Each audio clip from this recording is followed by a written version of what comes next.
జై శ్రీమన్నారాయణ. నేను మీ icon astrologer Gattupalli Suresh Babu. మనకి 2026 సంవత్సరం జూలై మాసం.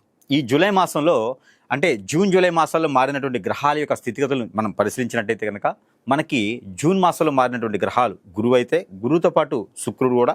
ఇక 14వ తారీఖు అయితే కనుక రవి భగవాన్ మారుతూ ఉన్నాడు. ఒకవైపే వచ్చేస్తున్నాయి గ్రహాలన్నీ కూడా.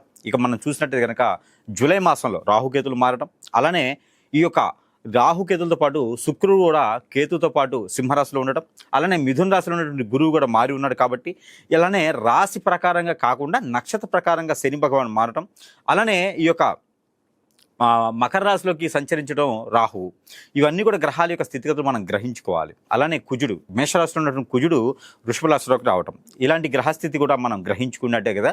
జూలై మాసం మొత్తం కూడా ఈ గ్రహస్థితి ప్రకారంగానే ఈ ప్రెడిక్షన్స్ అనేది ఏర్పడి ఉంటాయి. అలానే ద్వాదశ రాశుల వారికి ఏర్పడేటువంటి ప్రెడిక్షన్స్ ప్రకారంగా ఈ యొక్క జూలై మాసంలో ఏ గ్రహం ఏ స్థానంలో ఉందో చూస్తున్నాం. కాబట్టి ఇక మనం చూసినట్టయితే కనుక ఈ యొక్క గ్రహస్థితి ఉన్నదాని ప్రకారంగా ఇక రాశి ప్రకారంగా చూసినట్టయితే కనుక మొదటిగా మనం గమనించాల్సింది రాశిలో గోచారం అని ఉంటుంది. ఈ గోచారం అనేది ఎక్కడ ఏర్పడుతుంది అంటే మనం పుట్టిన తర్వాత ఆ గోచారం చంద్రుడిని చూసి ఏర్పడుతుంది.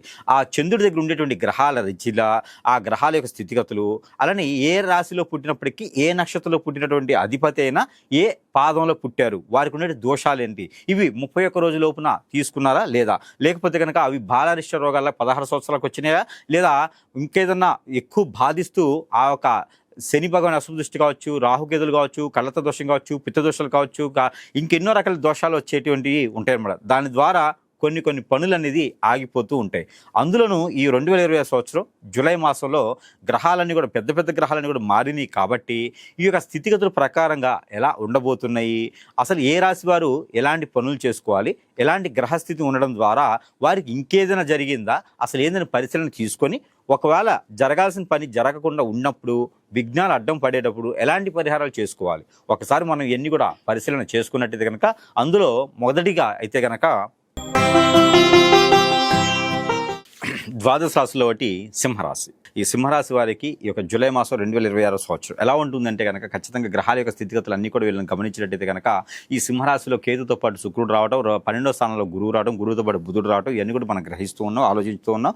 ఈ వీటితో పాటు ఇప్పటివరకు మీకు ఉన్నటువంటి వనరులు కావచ్చు, ఆలోచన కావచ్చు, ఇంక్రిమెంట్స్ కావచ్చు, ప్రమోషన్స్ కావచ్చు, ఇవన్నీ కూడా మీకు పోస్ట్పోన్ అవుతూ వస్తున్నాయా. మీకు ఏదైనా బ్యాంకింగ్ జాబ్ కానీ, ఫైనాన్షియల్ సెక్టర్ కానీ మీరు జాబ్ చేస్తున్నారా, మీడియా రంగంలో జాబ్ చేస్తున్నారా, ఇంకేదైనా సినీ రంగం కానీ, రాజకీయ రంగంలో జాబ్ చేస్తున్నారా అంటే కనుక పార్టీ పరంగా మీరు ఉన్నారు అంటే కనుక వాళ్ళకి అందరికీ కూడా ఉపాధి అవకాశాలు వస్తాయి అని చెప్పి ఎదురు చూస్తూ ఉండవడం జరిగిపోతుంది. అలానే మీరు ఇంట్లో ఒకరు సింహరాశి వాళ్ళు ఉన్నా కూడా మీ బాధ్యత అంటే సింహరాశి వాళ్ళు తీసుకునే బాధ్యత చాలా గొప్ప విశేషం. అందరి బాధ్యత వీళ్ళే తీసుకొని అన్ని రకాల పనులు కూడా వీళ్ళే చేస్తూ ఉంటారు. అలాంటి సింహరాశి వారికి మంచి వ్యక్తులు వీళ్ళు, ఎంతోమందికి ఉపాధి అవకాశాలు కల్పించేటువంటి వ్యక్తులు, అలానే మాట పడనటువంటి వ్యక్తులు, మాట కోసం ఎక్కడ దాకా వెళ్ళేటువంటి వ్యక్తులు, ఇలాంటి వ్యక్తులకి ఏ మాసమైనా బాగా కలిసి రావాలి, ఏది మాసమైనా వాళ్ళకి కలిసి రాగేది అదృష్టం ఉండాలి. కాబట్టి జూలై మాసం అయితే మాత్రం కొంచెం కలిసి రావాలని మనస్ఫూర్తిగా కోరుకుందాం. ఈ జూలై మాసంలో కనుక ఖచ్చితంగా చెప్తా ఉన్నాను, ఈ యొక్క సింహరాశి వారికి అనుకున్న పనులు ముందుకు వెళ్ళడానికి ఎన్నో రకాల మార్గాలు ఉన్నాయి. కంట్లో ముఖ్యంగా అయితే దేవుని అనుగ్రహం ఖచ్చితంగా కావాలి. ఈ దేవుని అనుగ్రహం సింహరాశి వారి పైన ఉంటే కనుక ఎన్నో రకాల నరదిష్టి, నరఘోష, శత్రుపీడ, ఆర్థిక సమస్యలు, ఆరోగ్య సమస్యలు, ఎన్నో రకాల అటువంటి దాంట్లో మీరు మానసికంగా ఇబ్బంది పడ్డా కూడా ఇవన్నీ కూడా పోయేలా కనిపిస్తామని పెద్దలకు చేయాల్సిన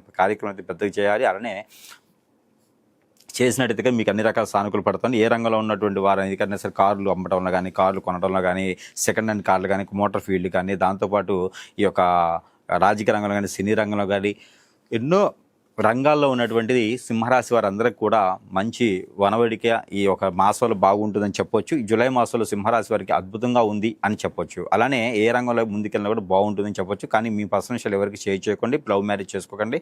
మీకు లవ్ మ్యారేజ్ అనేది అంత పెద్దగా సెట్ అవ్వదు. దాంతోపాటు తుమ్మితో కూడా ముక్కులా ఉంటుంది. కాబట్టి మీకు ఏదైనా సంబంధాలు కావాలంటే దక్షిణ వైపు కానీ తూర్పు కానీ వచ్చే సంబంధాలు తీసుకోండి, మీకు అద్భుతంగా ఉంటుంది. దాంతోపాటు సింహరాశి వారికి ముఖ్యంగా చెప్పదగ్గది ఏంటంటే కనుక డబ్బు జాగ్రత్త దాచిపెట్టుకోవాలి. డబ్బుతో పాటు చాలా అవసరమైనటువంటి ముఖ్య విశేషాలు ఉంటాయి. ముందు రానున్నటువంటి అవసరాలు వస్తాయి. కాబట్టి ముందు మీరు డబ్బు అనేది చాలా జాగ్రత్త దాచిపెట్టుకుంటేనే ముఖ్యంగా అవుతుంది. ఎన్నో రకాల రంగాల్లో ముందుకెళ్ళొచ్చు. దాంట్లో ఫైనాన్స్ రంగం కావచ్చు, చాక్లెట్ రంగం కావచ్చు, అలానే బడ్డీ కొట్స్ కావచ్చు, సీరియట్ షాప్స్ కావచ్చు, హోటల్స్ రంగంలో కావచ్చు, ఇలాంటి వాటిలో ఏదైనా మీరు రాణిస్తూ ఉంటే బ్యాంకింగ్ రంగాలు, ఫైనాన్స్ సెక్టారు, మ్యూచువల్స్ దాంట్లో ఇన్వెస్ట్మెంట్ చేసుకోవచ్చు. ఎక్స్పోర్ట్ ఇంపోర్ట్ దాంట్లో కూడా ఇన్వెస్ట్ చేసుకోవచ్చు. అలానే ఎన్నో రకాల రంగాలు ఉంటుంది. సింహరాశి వారికి మంచి పేరు, ప్రఖ్యాత, హోదా, డబ్బు, పలుకుబడి అన్ని కూడా వచ్చేలా ఉన్నాయి. కాబట్టి దాని దగ్గర ముందుకు వెళ్తే చాలా మంచిది. ఇకపోతే ఈ సింహరాశి వారు చిన్న పరిహారాలు చేసుకుని, పరిహారాల కన్నా ముందు ఏంటంటే కనుక సురేష్ గారికి చాలా వస్తువులు ఉంటాయి, మనతో మోక్షాన్ని చేసినవి ఉంటాయి కాబట్టి ఎవరికైనా కావాలంటే సంపాదిస్తే కనుక వారి చెంతకే చేర్చడం సదవకాశాలు మన దగ్గర లభ్యపడుతూ ఉంది. ఇంకా పోతే మీరు స్నానం చేసేదానికి ఎక్కడైతే ఇబ్బంది లేకుండా ఉంటుందో అక్కడ స్నానం ఆచరించుకుంటే కనుక ఎన్నో రకాల పుణ్యకార్యాలు చేసినట్టు పుణ్యం ఉంటుంది కాబట్టి ఆ రకం చేసుకుని చిన్న చిన్న పరిహారాలు చేసుకుని ఆ పరిహారాల ద్వారా అదృష్టం అనేది పొందవచ్చు. కాబట్టి చిన్న చిన్న పరిహారాలు చేసుకుని అదృష్టవంతులు వచ్చి రాశి వారి మాసం మొత్తం కూడా ఈ మాసం ఏదైనా మొదలు పెడతారో, కార్యక్రమం మొదలు పెడతారో, స్థాపిస్తారో, గౌరవిస్తారో ఇవన్నీ కూడా తిరస్థానంగా అంటే దీర్ఘకాలికంగా ఉండేటువంటి యోగిన ఉంటుంది కాబట్టి ఖచ్చితంగా మీరు సెట్ అవుతారు. దాని గురించి పాత వ్యాపారాలు చూసుకుని కొత్త వ్యాపారం సెట్ అవ్వడం మాత్రం ఖచ్చితంగా ఉంటుంది మీరు. అయితే మనకి ఈ రాశి వారు కనుక ఉన్నటువంటి గ్రహస్థితి ప్రకారంగా కావచ్చు, అలానే స్థితిగతుల ప్రకారంగా కావచ్చు, ఈ యొక్క పరిహారం చేసుకున్నట్టయితే కొంతమేర అయితే ఉపశమనం అయితే లభ్యపడుతుంది. ఆ పరిహారం ఏమిటంటే కనుక ఒక మట్టి పిడత తీసుకొని దాంట్లో ఒక 1/2 లీటరు ఆవు పాలు పోయాలి. ఈ 1/2 లీటర్ ఆవు పాలు పోసి ఇది టెట్రా అయినా స్వచ్ఛమైన మీ అదృష్టాన్ని బట్టి దొరుకుతాయి. ఈ టెట్రా ప్యాక్ ఉన్నా సరే ఆవు పాలు అందులో పోసి ఒక 20 నుంచి 50 గ్రాములు సుమారుగా దాంట్లో పసుపు వేయాలి. దాంట్లో ఒక 5 నుంచి 10 గ్రాములు తెల్ల ఆవాలు, నల్ల నువ్వులు వేసుకోవాలి. దీంట్లో ఒకటి జాజికాయ వేయాలి. దాంట్లో ఒకటి మనకి ఇది దొరుకుతుంది చూసారా, రాగి ఆకు, ఈ రావి ఆకు కూడా దాంట్లో వేసుకోవాలి. ఇవి వేసినటువంటిది మంగళవారం లేదా ఆదివారం రోజున ఎవరికి వారే తల చుట్టూతా తిప్పేసుకొని 7 సార్లు, తల దగ్గర నుంచి కాలు వరకు 7 సార్లు దిగదర్చుకొని ఈ యొక్క మిశ్రమం తీసుకుని వెళ్ళి ఎక్కడైనా చెరువుల దగ్గర కానీ, కుంటల దగ్గర కానీ, పొలాల దగ్గర కానీ, గట్ల దగ్గర కానీ, రోడ్డుకి ఇరువైపులు కానీ ఎక్కడైనా పుట్టలా కనిపిస్తే కనుక ఆ పుట్ట దగ్గర పెట్టేసేయండి. ఒకవేళ పుట్ట సమీపంలో లేదంటే పారేడు నీటిలో పోయండి. ఒకవేళ మీకు అనుకూలంగా ఉంటే కనుక గుడిలో ఆలయాల్లో నాగపడిగలు ఉంటాయి చెట్టు దగ్గర, అక్కడ పెట్టేసేయండి. అలా చేసినట్టయితే కనుక మీకున్నటువంటి ఏదైతే దోషం కానీ, నరదిష్టి కానీ, నరఘోష కానీ, శత్రు భయం కానీ, ఆర్థిక సమస్య కానీ, ఆరోగ్య సమస్య కానీ, గ్రహరీత్యా దోషాలన్నీ కూడా అలానే మీ మీద ఏదైనా చెడు ప్రయోగాలు, మీ మంచితనం తట్టుగా చెడు ప్రయోగాలు చేయించినా కూడా ఈ యొక్క పరిహారం అనేది చేసుకున్నట్టయితే కనుక ఖచ్చితంగా మీకు శుభప్రదమై ఉండేదానికైతే ఆస్కారం ఎక్కువ కనిపిస్తుంది. దానితో పాటు మీరు ఒక రావి చెమ్ము కానీ, రాగి గ్లాస్ కానీ తీసుకొని దాంట్లో నీళ్లు తీసుకొని దాంట్లో పట్టిక వేసేసి, దాంట్లో తెల్లావాలు వేసి, దాంట్లో కొన్ని నల్ల నువ్వులు వేసి, దాంట్లో కర్పూరం బిళ్ళలు 2 వేసి మీ తల చుట్టూ దిష్టి తీసుకొని ఇది గురువారం లేదా శుక్రవారంలో చేసేసుకుంటూ ఈ తల చుట్టూ తిప్పేసి ఎక్కడైనా పారేడు నీటిలో కానీ, పొదలవని చెట్లలో కానీ పోసేసేయండి. దీంతో మీకు ఎన్నో రకాలైనటువంటి ఆరోగ్య సమస్యలు అన్నీ నెరవేరుతూ ఉండి నరదిష్టి, నరఘోష కూడా తగ్గుతూ ఉంటుంది. కాబట్టి ఇలాంటి పరిహారాలు చేసుకొని అదృష్టవంతులైతే ఖచ్చితంగా అవ్వచ్చు.